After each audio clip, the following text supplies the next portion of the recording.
4 contribution of literatures from Madhya Pradesh to Hindi literature of supplementary reader part 3rd our Madhya Pradesh. So let's start from page number 93. Gajanand Madhav Muktibodh. Gajanand Madhav Muktibodh was both a poet and a critic in Hindi literature. He was born on 13th November 1917 in Shiopur in Madhya Pradesh. He is considered as one of the best poets in Hindi. He was as good at writing poetry and he was in writing criticism. He was a progressive poet and a writer. His poems are considered as most discussed poem in modern Hindi literature. तो Gajanan Madhav Muktibodh Hindi literature के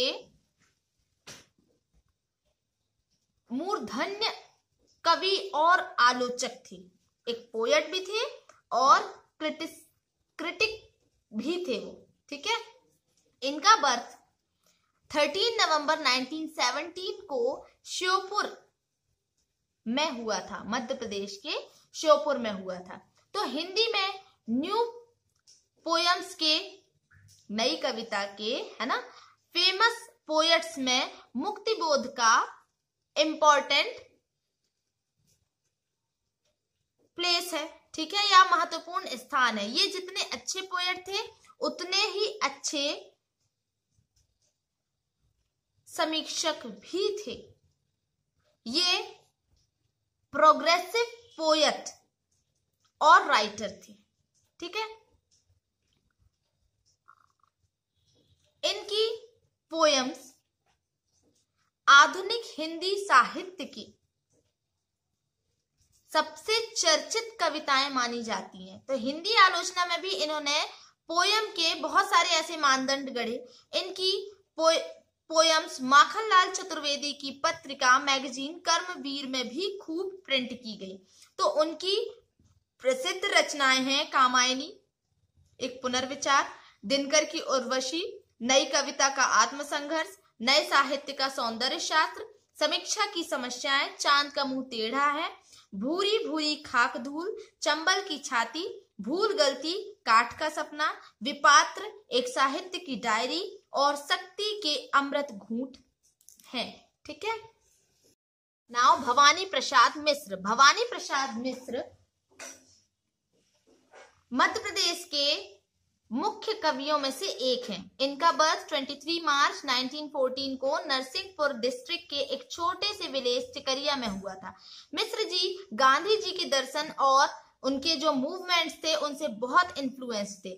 उनकी poems में मानवतावादी दृष्टिकोण ज्यादा easy, है ना, सरलता और सादगी से आता था. तो फ्रीडम मूवमेंट के दौर में ये कई बार जेल गए थे, जहां इन्होंने स्वाध्याय से खूब ज्ञान अर्जन किया था. ठीक है. गेन्ड नॉलेज, है ना. He read a lot of books. उनने बहुत सारी बुक्स पढ़ी थी और फिर ज्ञान अर्जन किया. ठीक है. इन्होंने सेवाग्राम से प्रकाशित होने वाली महिला आश्रम मैगजीन और हैदराबाद से प्रकाशित कल्पना मैगजीन का भी संपादन किया. इन्होंने आकाशवाणी मुंबई में भी सेवा की. इसके बाद पूरा गांधी साहित्य, गांधी लिटरेचर के संपादन और प्रकाशन का काम किया.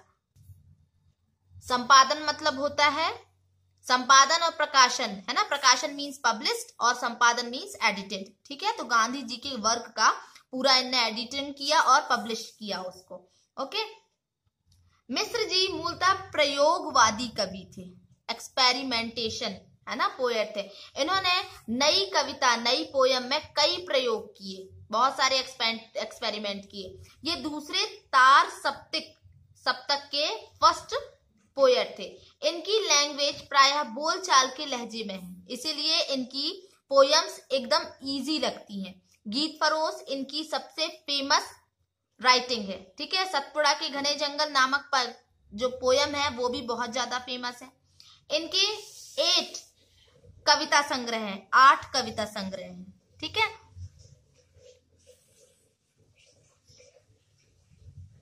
वो कौन कौन से हैं? और गीत फरोश, चकित है दुख, अंधेरी कविताएं, बुनी हुई रस्सी, खुशबू के शिलालेख, अनाज तुम हो, इंद नमम नीली रेख तक, गांधी पंचशती, ये सारे क्या है? एपिक्स, महाकाव्य हैं। ठीक है, तो किसी भी सब्जेक्ट है ना, किसी भी सब्जेक्ट, सिचुएशन और एक्सपीरियंस को है ना पूरी निष्ठा और सार्थक प्रतीकों के माध्यम से, मीनिंगफुल सिंबल्स के माध्यम से इजी लैंग्वेज, सिंपल लैंग्वेज में अभिव्यक्त कर देना भवानी प्रसाद मिश्र की यही विशेषता, मीन्स कैरेक्टरिस्टिक रही है। ठीक है, नाउ हरिशंकर परसाई।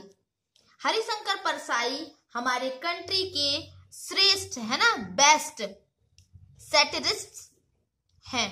ठीक है, सैटिरिस्ट मतलब होता है व्यंग्यकार। इनका बर्थ 21 मई 1931 को उज्जैन में हुआ था। इन्होंने अपना लेखन नई दुनिया इंदौर के परिक्रमा कॉलम से शुरू किया था। तो मध्य प्रदेश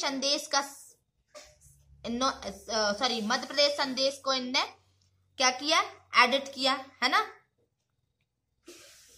फिर मुंबई के हिंदी एक्सप्रेस के ये संपादक हुए। इनके व्यंग समाज की कमजोरियों और विकृतियों पर होते थे। ये मूल्यहीनता पर करारी चोट करने वाले संघर्षशील और जुझारू लेखक थे। ठीक है, इन्हें भारत सरकार की है ना, गवर्नमेंट ऑफ इंडिया ने पद्मश्री सम्मान से अलंकृत किया था। इनके व्यंग्यों में फूहड़ता की कोई जगह नहीं है। इनकी फेमस राइटिंग्स जो हैं वो है परिक्रमा,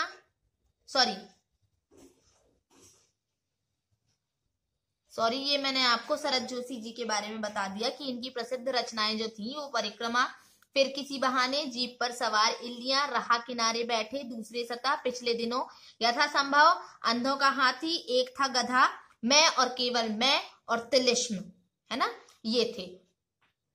तो मध्य प्रदेश शासन ने शरद जोशी सम्मान स्थापित कर हिंदी व्यंग्य के इस पोएट को सम्मान दिया है। इन्होंने फिल्मों के संवाद और कई सीरियलों की पटकथाएं लिखी हैं। ठीक है,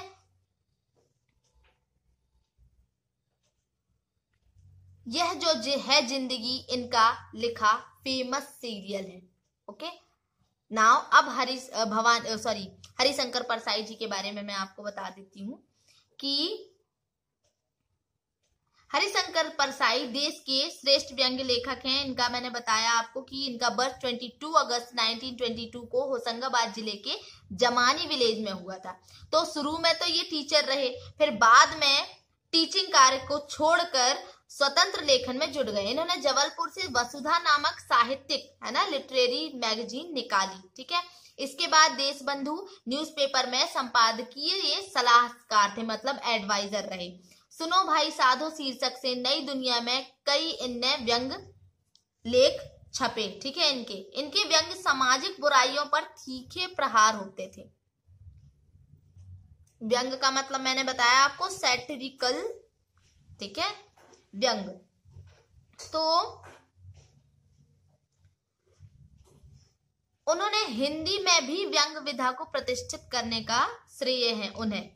तो इनकी प्रमुख राइटिंग्स हैं हंसते हैं रोते हैं, जैसे उनके दिन फेरे, तट की खोज, तब की बात और थी, भूत के पांव पीछे, सदाचार का ताबीज, पगडंडियों का जमाना, तिरछी रेखाएं, ठठुरता, गणतंत्र, विकलांग श्रद्धा का दौर, रानी नागफनी की कहानी, निठल्लों की डायरी, तुलसीदास चंदन घिसे, शिकायत मुझे भी है, वैष्णव की फिसलन। तो परसाई का संपूर्ण साहित्य है ना, पूरा जो साहित्य है उनका